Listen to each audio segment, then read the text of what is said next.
Vamos falar sobre o feminino hoje, sobre ser mulher e os arquétipos que nós temos intrínsecos dentro da gente. Não sei se você assistiu aquele filme Mãe, e aquele filme Mãe, ele é bem forte, ele é um filme, eu posso dizer, psicológico, porque ele toca a gente em vários momentos, em várias esferas do feminino, do machismo, da estrutura patriarcal, da forma de comportamento e relacionamento das pessoas. E o incrível desse filme é que ele me remeteu automaticamente àquela metáfora do livro Mulheres que Correm com Lobos, que é a metáfora do Barba Azul.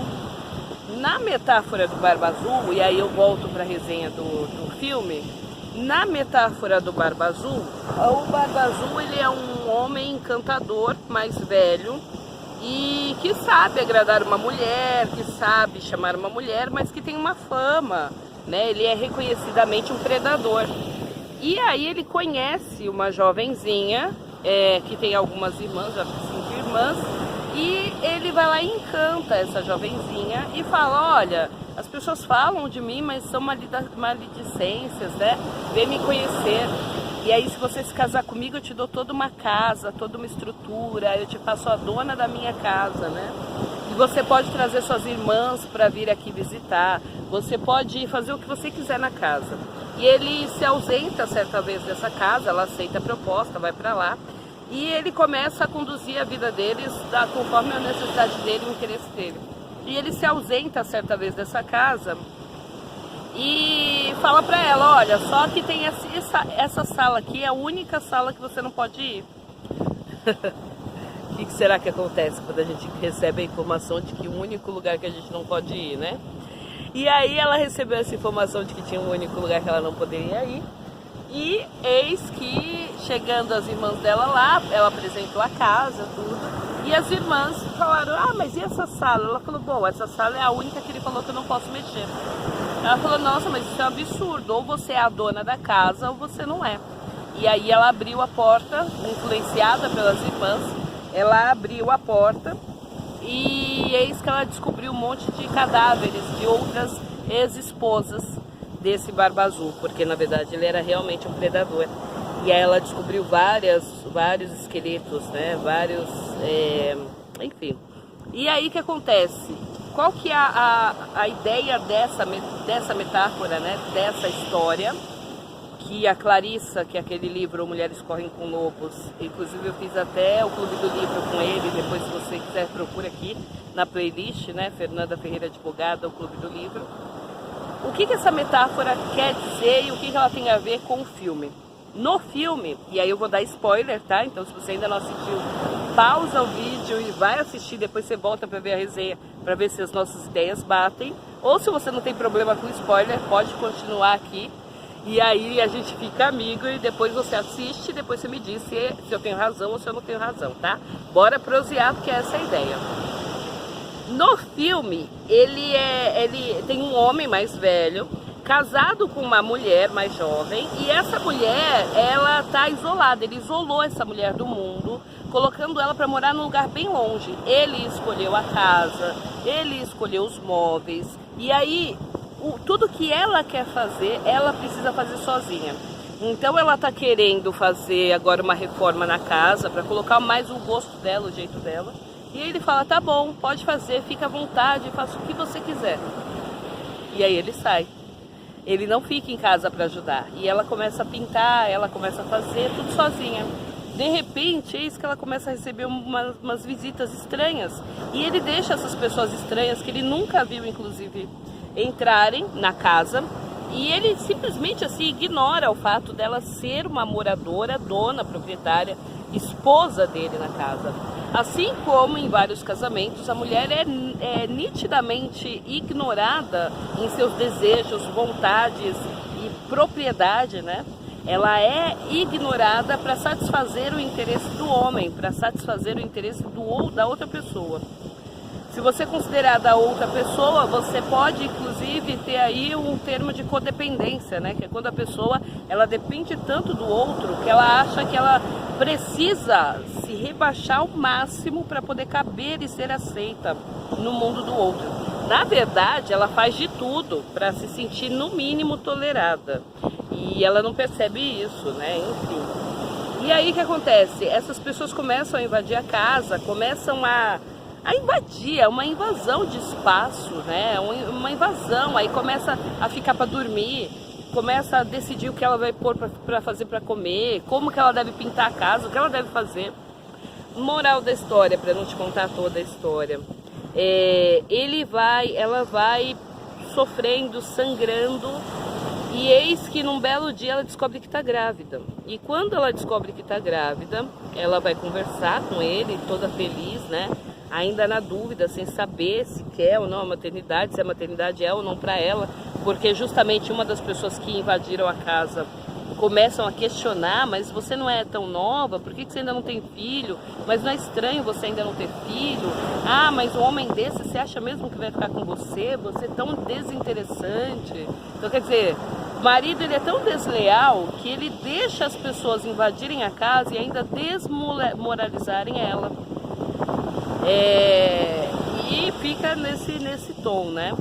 E aí o que acontece? Ela engravida e ele não ajuda em nada, não colabora com nada. Enfim, ele tem uma empregada e uma amante quando ele quer, quando lhe convém. Quando não lhe convém, ele não tem nada. Ele tem simplesmente ali um par de sapato que senta, né? Que anda, um par de sapato que anda, na verdade. Essa é a percepção que ele passa dela.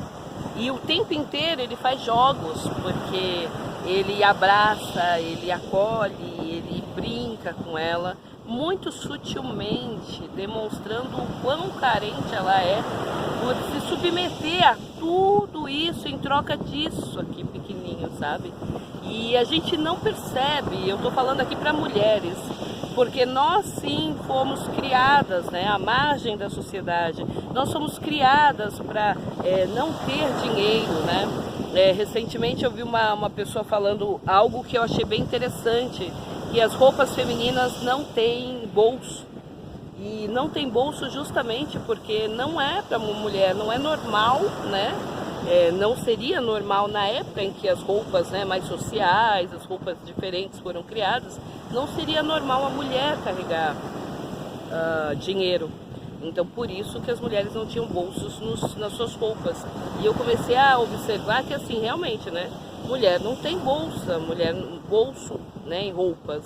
Mulher não tem carteira, né? O que ela tem é bolsa para carregar maquiagem, para se recompor em todos os momentos e estar bela e recatada, né?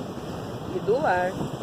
Então, é interessante essa fala, é interessante essa pesquisa desse livro, desse filme, do livro Mulheres que Correm com o Lobo, e do filme Mãe, porque você vai ter uma percepção real de como o patriarcado oprime a gente, vai diminuindo a gente pouco a pouco, e o quão a gente vai se diminuindo sem perceber, a gente vai dando corda, realmente por uma questão emocional, mas é muito mais construída, a gente começa a perceber essa construção que fizeram com a gente, sabe? Enfim, aí eu quero trazer para você essa reflexão, para que você assista, né, essa sugestão para que você assista e observe o quão sutil são as mazelas de um relacionamento abusivo, o quão sutil são as mazelas de um relacionamento tóxico, daquilo que faz com que a gente perca as funções cognitivas mesmo, sabe? Porque a gente começa a achar que nós somos as malucas. Tem um momento no filme que ela acha que ela é a megera, né? Por que ela está expulsando pessoas estranhas da casa dela, né? Está sendo tão deselegante, descordial com pessoas estranhas e que entram entrando, não é? Não são pessoas que entram e pedem licença para abrir a geladeira, não. São pessoas que abrem a geladeira, são pessoas que abrem o armário, pegam o feijão, vão cozinhar e ainda reclama que você tinha determinada marca do feijão e não a que ela gosta. Então é nesse nível que a gente está falando, e eu já conheci mulheres que se passaram por esse tipo de situação, e aí eu quero que você observe no seu dia a dia, aí no seu entorno, se você já passou por esse tipo de situação, quais foram essas situações e como elas aconteceram, né? Como elas ocorreram. E eu quero também que você observe como é para você essa questão, se dentro dos relacionamentos que você vive ou vivencia, você consegue perceber se o seu parceiro ou sua parceira respeita a sua individuação, respeita a você, sabe, enquanto indivíduo. E aí eu quero finalizar então dizendo para você de um casal que eu acompanho, que eu acho lindo, o casal mais lindo do mundo, que eles me dão a esperança de amor, né? Porque realmente o amor existe, eu acredito nisso. E aí, nesse casal, o homem, ele gosta de acordar às 5 horas da manhã, ele gosta de ter uma rotina matinal certinha, regradinha, e a mulher é totalmente desleixada, ela acorda a hora que ela quer, ela tem uma rotina, ela faz ginástica quando ela quer, e ele não, ele faz ginástica todo dia, ele lê o livro todo dia, porque a rotina matinal fala isso, né? Então ele lê livro todo dia ao acordar, tem toda uma regra. Eles vão viajar para Maldivas, Londres, Dubai, ele mantém a rotina dele, não importa onde ele esteja. E ela não, ela fica de boa, super de boa, sabe? E os dois se amam num grau, e os dois se respeitam num grau, que é justamente sobre isso, quando a gente pensa em relacionamento sadio. O homem não precisa se moldar à mulher, e a mulher não precisa se moldar ao homem. Flexibilizar sim, em determinados momentos, ele vai ter que abrir a rotina dele porque eles vão fazer alguma coisa de manhã, né? Mas não ele ter que abrir mão da rotina dele, ou ela ser forçada a entrar na rotina dele, porque ele acha que é melhor. Não, é cada um no seu quadrado e juntos e misturados. Esse tipo de relacionamento é sadio. Então, se você não está vivendo um relacionamento nesse nível, no qual é possível você ter o seu dia ideal e junto com o seu marido você depois ter um momento ideal com ele, cuidado, porque aí pode estar morando a percepção de que você está à luz ou você está à margem do que é a sua verdadeira essência individual do feminino, do que é, enfim, o feminino sagrado, do que é, enfim, você estar saudável num relacionamento que realmente traz luz, cor e colorido, né, para sua vida. Fernanda Ferreira, direto hoje da Praia Brava, aqui em Barra de São Miguel, com esse céu maravilhoso e a maré subindo, oh meu Deus. Reverbera comigo, beijo, beijo!